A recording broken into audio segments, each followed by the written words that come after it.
It was a solid start, Bud. Not going to make too much of it, but I liked our alertness defensively. You know, that's what I challenged them with to start the game. And at times we got a little stagnant offensively, but they're obviously at a size disadvantage. And in the second half, you know, we took advantage of that with Aaron. But okay, and got to get some guys some minutes.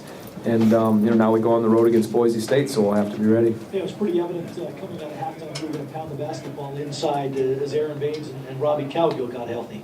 Right. I think that when you have a mismatch, you have to take advantage of it. And, you know, the way they were playing him, it set us up a little bit for some high-low action. And, you know, they fought hard, and they had a couple of shots they hit. You know, if you didn't get on them, they knocked down quick threes. So we just, like I said, really challenged them to take care of the basketball and be as alert and active defensively and, you know, play it to the hilt every possession. One of the characteristics of this Cougar basketball team last year was the first 5 minutes of the second half was a time when the Cougars seemed to play very well and get some separation. That was the case again here tonight with a 10-0 run to start the second half. Yeah, that's, you know, a real important part of the game to establish the first until we always talk about playing media timeout to media timeout, and you know, they were hanging in there. It was a 12-point game at the half, and I thought that was a lot for them to overcome when we got off to that quick start. It was kind of interesting the way things panned out in this one. You talked about having the size advantage over Eastern, but at one point they had hit 7 3-pointers, and I believe were 2 of 16 on 2-point tries. Yeah, no, they got that's, you know, the first half that the Milan number 11, he hit a couple quick threes. Otherwise, I thought we were pretty good defensively. That would have really stifled them. But they are undermanned, and I recognize that. And hopefully their program will get better, and they'll get some guys back. And you know, like I said, we'll get after it at practice tomorrow, and we've got 2 more games, a 3-game deal in 7 days, so we have to be ready for that. I know you wanted to see the Cougars take better care of the basketball after the exhibition game, and 10 turnovers tonight, and 5 in the first half. 3 of those were on illegal screens or offensive fouls, so better care of the basketball. Yes, and then when I put that last group in the last 5 minutes, they had a couple too, and so I thought, yeah, we took care of the ball fairly well tonight. Well, Tony, thanks for the time. Okay, bud. Congratulations. See you in Boise. See you. All right.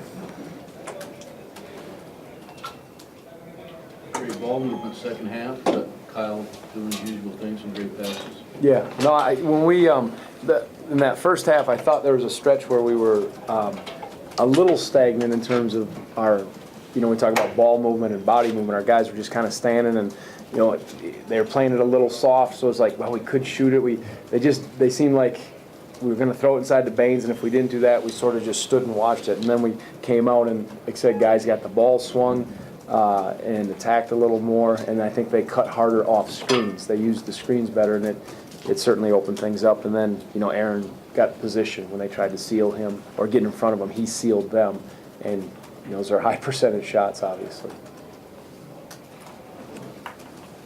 Tony, is there a feeling of relief just to have that first one done and have it in the books and be able to move forward to the next one? I mean, I was looking forward to it. I told our guys in the locker room, I said, I'm really excited to see what you'll establish, you know, the personality of this year's ball club. And, you know, for a first step, I thought it was good. But they were ready to play. It was a nice atmosphere, and it was time to play another team. You get every college team right now wants to play someone other than themselves. So that part was important. And I said, now we'll go on the road, and that's always a challenge.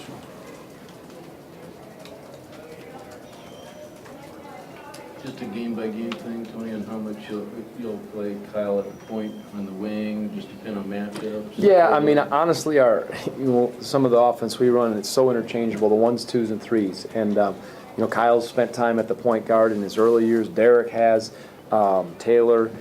So it's really mixing and matching. But, you know, I just wanted to get a look at some of the guys because there's still some, you will have to settle on a rotation. Obviously, I'm not going to play that many guys. And it was an opportunity to see how some guys performed and take a look. It was good to see Nick out there again, healthy, you know, in a real game. And we'll keep evaluating, and there'll be good competition for some of the guys to get in the rotation.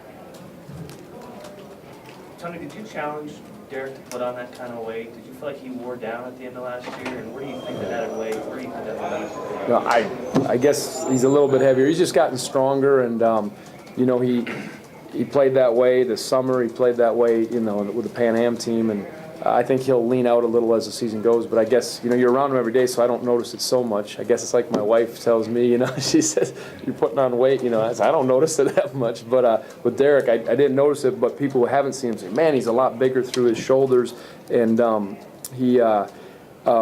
I think, he's gotten stronger, but it hasn't affected his explosiveness and his quickness. That's what I always watch. If a guy gets stronger, okay, does he still move? And I thought he played good defense. I liked what I saw defensively, and he's a strong kid, always has been. But he's pretty impressed with his bigger arms and all that too. So. Coach, your defensive coach, holding to the pretty low point total tonight. You pretty happy with how your defense went? Yep, for the most part. That second unit, the last 5 minutes, they've been guarding so well in practice. I mean, they get after our first unit, and I thought they didn't play like they had been in practice defensively, and I kind of let them know about it. But for the most part, it was solid. And again, I'm not going to read too much into it. It was the first game. They were alert and active, better than the scrimmage. You know, that's what I look at. When we scrimmaged against each other, I didn't think we put a very good defensive performance on out there, where guys were a little soft. We were a little better against LC State, and then tonight I think we took another step in the right direction defensively, and that'll be important for this ball club. Got a quick turnaround this week. What would you like to see addressed before your next game? You know, we'll obviously have to find out as much as we can about Boise State. They had us last year. If you guys remember that, it was at Spokane, and Harmeling had a 4-point play, and they have two very good interior guys. I know that, but just going on the road, you know, hopefully the guys' experience will help, and we'll have to come ready, because Boise State, you know, a school from the WAC, I think will, you know, be a step up. Anything more on Fabian at all? Fabian, no. He's his back, actually, he can't practice. He's getting better with his back. Your guess is as good as mine. The NCAA is looking at it. The boy from the young man from Iowa State too is in the same boat, and we'll see. It's going to the, I don't know if it's called the reinstatement committee, and I don't know how long it'll take. It's an interesting situation, though. I'll put it that way, because there's a lot of guys in his spot that are playing college basketball. Make a decision for sure on Abe, whether you're redshirt? Not yet. That, you know, I told Bud this in the pregame. The player has the final decision, and I think Abe's going to have a real solid career here. And you know, I see how the redshirt year benefited Davin, and you know, Abercrombie had a chance to do that, and other players. And you know, Abe and I, we've visited about it, but ultimately the decision will be his and his family's. If he feels like he wants to give it a shot and play, then I will respect that.